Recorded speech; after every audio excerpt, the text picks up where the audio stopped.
Baik, untuk kita faham lebih lanjut mengenai penipuan pakej umrah di talian ketika ini ialah pengerusi eksekutif Andalusia Travel and Tours Sdn Bhd iaitu Datuk Daud Cik Ngah, dan Andalusia adalah sebuah agensi pelancongan Bumiputera yang mengelola jemaah umrah dan haji dengan tawaran pakej harga ekonomi. Assalamualaikum Datuk.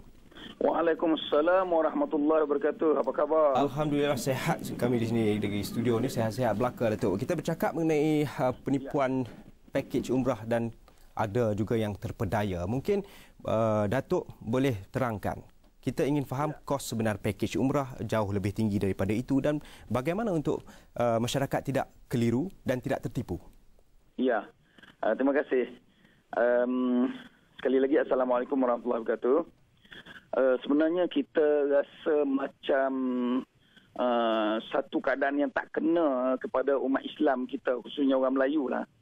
Dari segi penawaran umrah yang tersangat murah, bawah daripada kos, bawah daripada harga sepatutnya. Jadi benda ini berlaku bukan kata baru-baru ini, dah berlaku berapa lama. Jadi saya duk perhati tengok ada beberapa keadaan yang menyebabkan penipuan ini berlaku.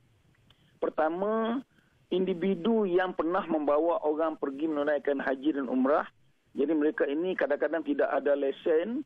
Mereka cuba mempengaruhi masyarakat Melayu Islam secara berkempen kepada mereka dengan menawarkan harga murah. Kadang-kadang ditawarkan 2,009 pernah satu ketika, lepas tu 3,000, 3,300, dan paling atas di kalangan mereka ini 4,000. Kan? Sebenarnya umat Islam kena faham betul-betul bahawa kos penunaian ibadah umrah ni paling murah tak boleh lebih daripada 48.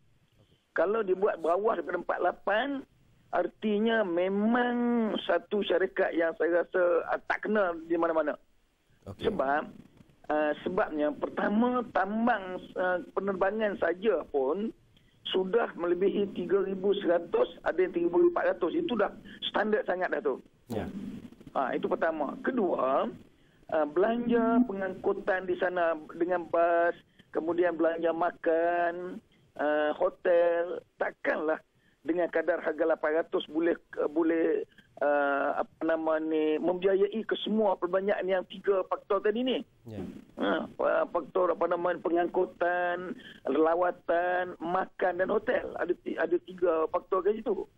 Jadi memang tak menasabah.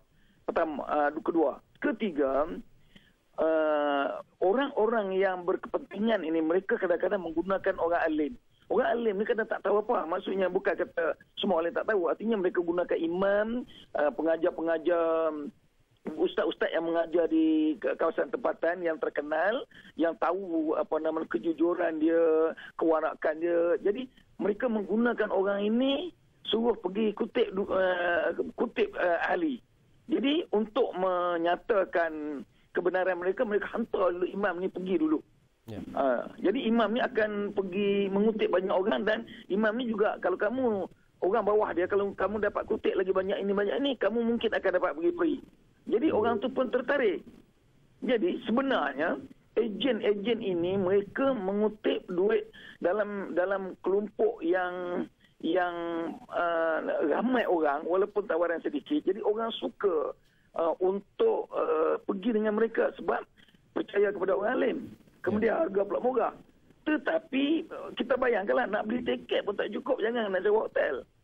Namun apabila nak meyakinkan, bila dia kutip duit banyak-banyak, orang yang pertama menyimpan ataupun yang dapat dikumpulkan giliran pertama tu, orang tu pergi dulu. Habis orang tu pergi, kemudian baru orang yang nombor 2 pergi. Maka dengan itu sampai ke sana tersangkut.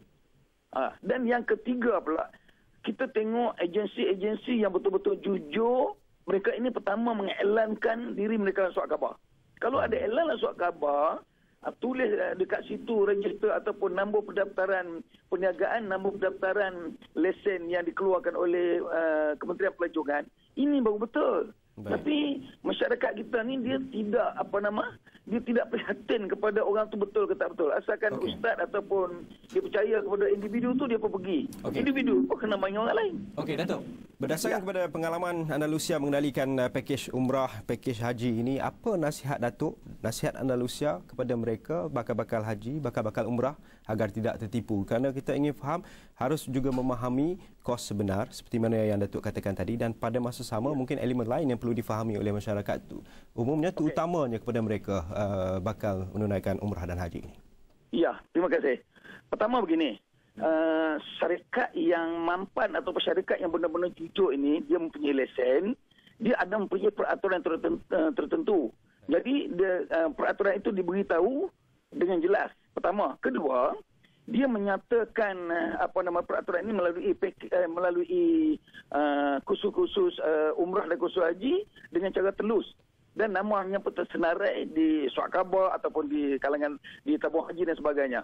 Jadi umat Islam, sebagai panduan kami melalui Andalusia ni, umat Islam hendaklah mencari satu pakej ataupun satu travel agent atau kita panggil syarikat pelancongan yang benar-benar berwibawa, termaklum dan dipercayai, serta mereka ini sentiasa mempunyai track record yang baik. Dan macam kami Andalusia pun, kami kalau siapa nak pergi murah, kita tawarkan 4,890. Itu pun kita boleh buat untung dalam 100 lebih kurang. Dan tu 100 je, kita tak ambil banyak. Tapi oleh sebab ramai pergi, mungkin akan bertambah keuntungan kita dan diberkati Allah kerana kita buat dengan cara yang paling jujur. Okey, Datuk. Baik, terima kasih banyak-banyak, Datuk, kerana sikit sebanyak memberi pencerahan dan juga memberi penerangan lebih lanjut, terutamanya untuk kita memahami bagaimana penipuan pakej umrah dan pakej haji ini.